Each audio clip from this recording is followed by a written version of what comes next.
How many times have you been told that bread, rice, and potatoes are the main cause of belly fat? That the moment starch touches your tongue, insulin spikes and your body instantly switches into fat storage mode? If you've been living with that fear, today's video is going to challenge everything you think you know. The title of this video is How to Force Your Body to Burn Belly Fat Even While Eating Bread and Rice. Here's the truth. People don't get fat because of carbohydrates. They get fat because of the speed at which energy floods the body, while human biology was never designed to handle that pace. For most of human history, starches were the foundation of survival, yet obesity was rare. So what changed? Not the food itself, but how we eat it, how we combine it, and how we use the energy afterward. In this video, you won't hear advice like cut carbs or just eat less. Instead, we're going to decode the biological rules that allow you to engineer carbohydrate meals, transforming them from fat-storing triggers into metabolism-friendly fuel. If you've ever wondered why some people eat rice daily and stay lean, while others gain weight just by looking at bread, make sure to subscribe to the channel, turn on notifications, and watch until the end. Because once you understand how your body truly processes carbohydrates, you'll stop fearing food and start using it intelligently. Before talking about eating carbs without gaining fat, there is one crucial truth most people never hear.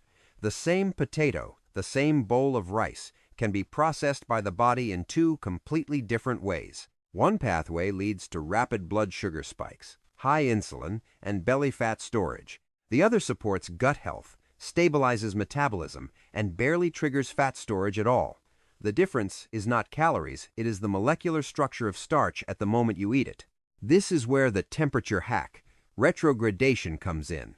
When you cook rice, potatoes, or pasta in hot water, starch undergoes a process called gelatinization. The starch granules absorb water, swell, and their internal structure loosens. In this state, starch becomes extremely accessible to digestive enzymes. Once it reaches the small intestine, enzymes rapidly break it down into glucose, flooding the bloodstream. This is why freshly cooked, hot starches often cause sharp blood sugar spikes. What most people don't realize is that this process is not permanent. When cooked starch is cooled for 12-24 hours at low temperatures, a reverse molecular process occurs, known as retrogradation. During cooling, linear starch chains begin to realign and bind tightly to one another through hydrogen bonds. This creates a new, compact, crystalline structure that is far more resistant to digestion. The result of this restructuring is resistant starch. The term is literal.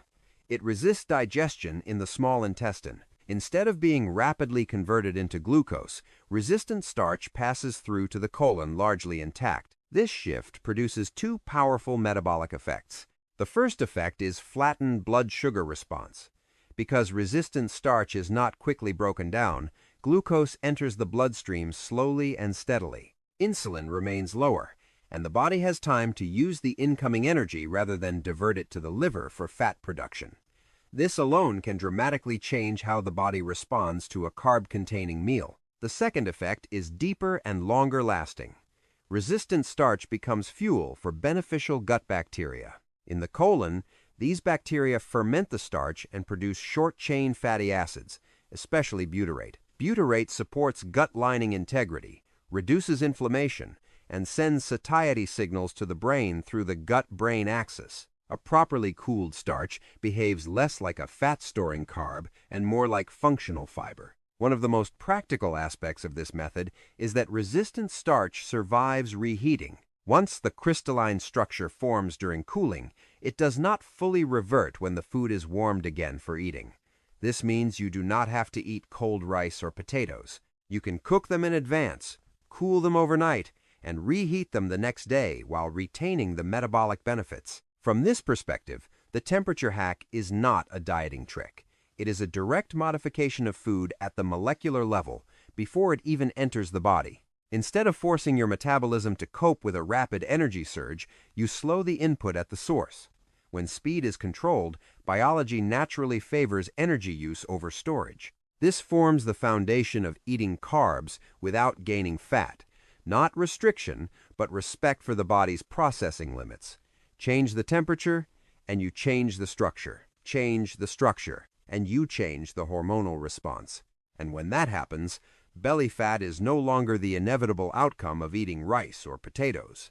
If the temperature hack changes starch before it enters the body, the biochemical break, vinegar, works at a deeper level, the level of digestive enzymes and biochemical speed. This is a critical layer that most diets ignore. The body doesn't just react to what you eat, but very strongly to how fast that food is broken down. When you eat carbohydrates, digestion doesn't begin in the stomach, it begins in the mouth. Saliva contains an enzyme called alpha amylase, whose job is to cut long starch chains into smaller units that eventually become glucose.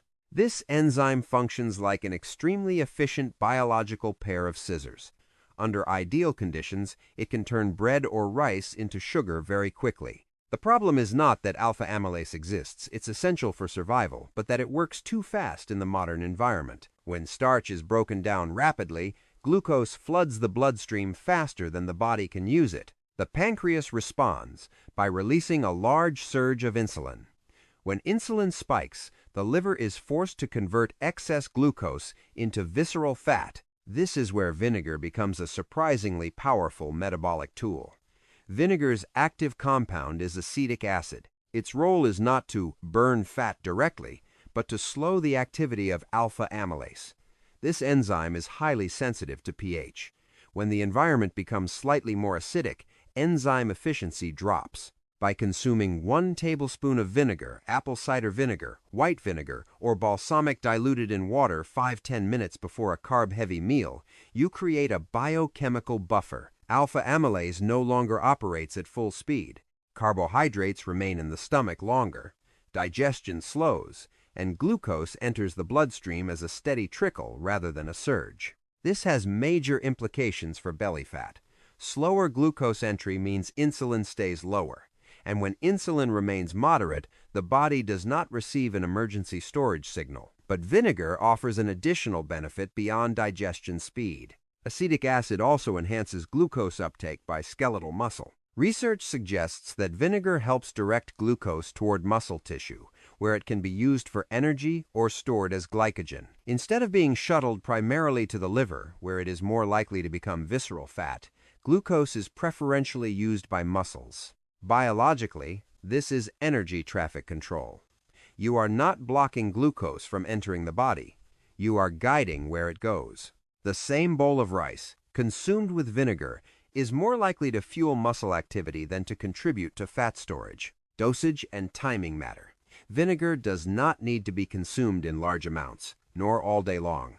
1 tablespoon before a carb-heavy meal is sufficient to produce the desired biochemical effect. More is not better and may cause digestive discomfort. This is not an extreme intervention, but a precise metabolic adjustment. When combined with the temperature hack, the biochemical break operates on 2 layers of the same problem: food structure and enzyme activity. One makes starch harder to digest, the other slows the enzymes that digest it. The result is that glucose no longer rushes into the bloodstream like a flood, but becomes controlled, usable energy. At this point, carbohydrates stop being the enemy. They become a substrate that can be managed through biological understanding. And that understanding, not the elimination of bread or rice, is what ultimately determines whether the body burns energy or stores it as belly fat. If the temperature hack modifies the structure of starch and the biochemical break slows digestive enzymes, the clothing layer, food order targets an even more overlooked factor: the physics of absorption. At this level, the key question is no longer what you eat, but what reaches the intestine first. Most people eat carbohydrates, naked. A bowl of rice, a plate of pasta, or a slice of bread goes straight into an empty digestive system. In that state, the gate between the stomach and the small intestine opens quickly, allowing glucose to be absorbed almost immediately. Blood sugar rises fast, not because of weak discipline, but because of inevitable physical mechanics. The clothing layer protocol changes this scenario with a simple rule: eat fiber first. When you begin a meal with vegetables or fiber-rich foods, you create a biological protective layer in the gut. Soluble and insoluble fibers mix with digestive fluids to form a viscous mesh that coats the intestinal lining. When carbohydrates arrive several minutes later, Glucose can no longer directly contact the intestinal wall. It must pass through this fiber mesh before absorption occurs. This physical barrier alone significantly slows glucose entry into the bloodstream without changing the food itself or portion size. Beyond physics, fiber-first eating triggers a powerful hormonal response. Fiber stimulates the release of satiety hormones such as CCK, GLP-1, and PYY. These hormones signal the pyloric valve, the gate controlling food flow from the stomach to the small intestine to slow gastric emptying. Protein and fat, consumed after fiber, reinforce this effect. They increase fullness signals, keep food in the stomach longer, and prevent rapid dumping of carbohydrates into the intestine. By the time starch is eaten at the end of the meal, the digestive system is already operating in a slow, controlled, hormone-regulated mode. The result is dramatic. The same bowl of rice produces a far gentler blood glucose rise. Insulin remains lower. The liver is not overwhelmed. The body has time to use energy instead of storing it as visceral fat. Importantly, the clothing layer does not require eating less or eliminating favorite foods. It simply respects digestive sequence. In natural settings, humans rarely consumed isolated starch on an empty stomach. Fiber, protein, and fat were always present. Only in modern diets do refined carbs arrive alone and unprotected. Belly fat, in this light, is not punishment for eating bread or rice. It is a defensive response to excessive absorption speed. The clothing layer slows that speed using fundamental principles of biology and physics. No extremes, no deprivation, just sequencing. When combined with the previous protocols, you gain control over carbohydrates at 3 distinct levels: food structure, enzyme activity, and absorption physics. At that point, carbs stop being a threat and become predictable, manageable fuel. And when energy enters the body in a way that feels safe, belly fat no longer has a reason to stay. If the first 3 protocols slow carbohydrates before glucose enters the bloodstream, the mechanical sponge, post-meal walking, determines what happens after glucose is already in circulation. This is the final and decisive step, because the real issue is not whether glucose rises, but where it goes, into muscle to be used, or into the liver to become visceral fat. After a meal, the body has 2 primary destinations for glucose: muscle and liver. The liver can convert excess glucose into fat through well-known metabolic pathways. Muscle, on the other hand, uses glucose for movement or stores it as glycogen for future activity. The problem is that in a sedentary state, muscle does not actively pull glucose from the blood unless insulin is high, and high insulin is exactly what promotes fat storage. This is where post-meal walking becomes a powerful biological loophole. When muscle fibers contract even gently during walking, a separate intracellular signaling cascade is activated. This pathway forces GLUT4, a glucose transporter, to move to the surface of muscle cells without the need for insulin. In simple terms, muscles open their doors to glucose on their own. With just 10-15 minutes of light walking after a carb-containing meal, large muscle groups in the legs begin acting like a mechanical sponge. They vacuum glucose out of the bloodstream to use immediately or store as glycogen. Pressure on the liver drops.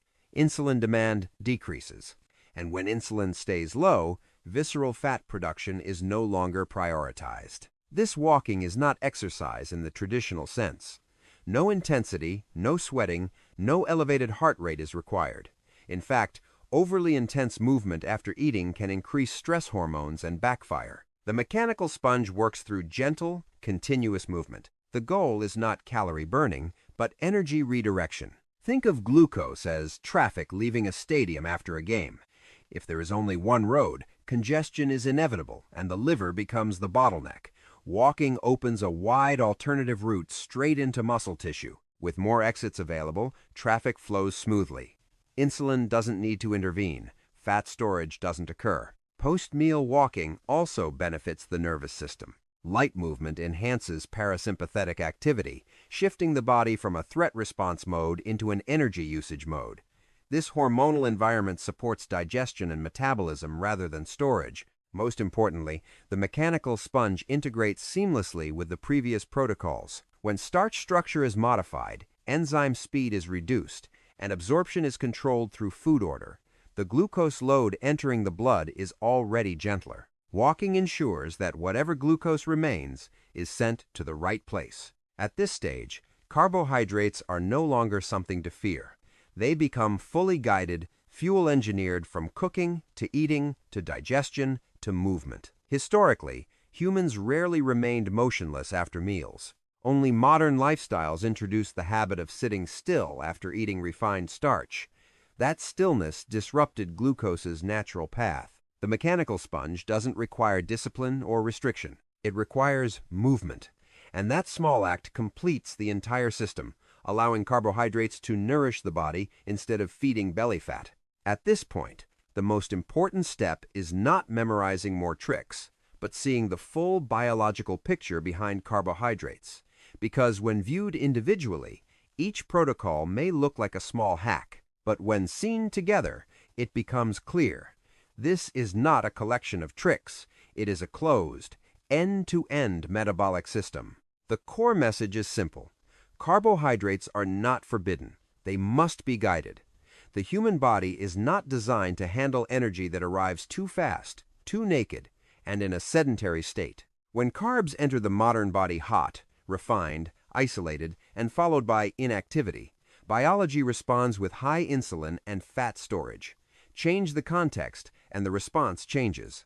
Each of the 4 protocols acts on a different layer of the same process, without overlap. The temperature hack modifies food structure before it enters the body, converting risky, fast energy into resistant starch that moves slowly and feeds gut bacteria. The biochemical break with vinegar targets enzymatic speed, slowing starch breakdown, flattening glucose curves, and redirecting energy away from the liver. The clothing layer, fiber first, controls the physics of absorption, creating barriers and hormonal signals that prevent rapid glucose dumping. Finally, the mechanical sponge, post-meal walking, determines glucose destination, opening muscle cells via GLUT4 without insulin and pulling energy toward use rather than storage. When applied in the correct order, insulin no longer needs to spike, and the liver is no longer forced to produce visceral fat.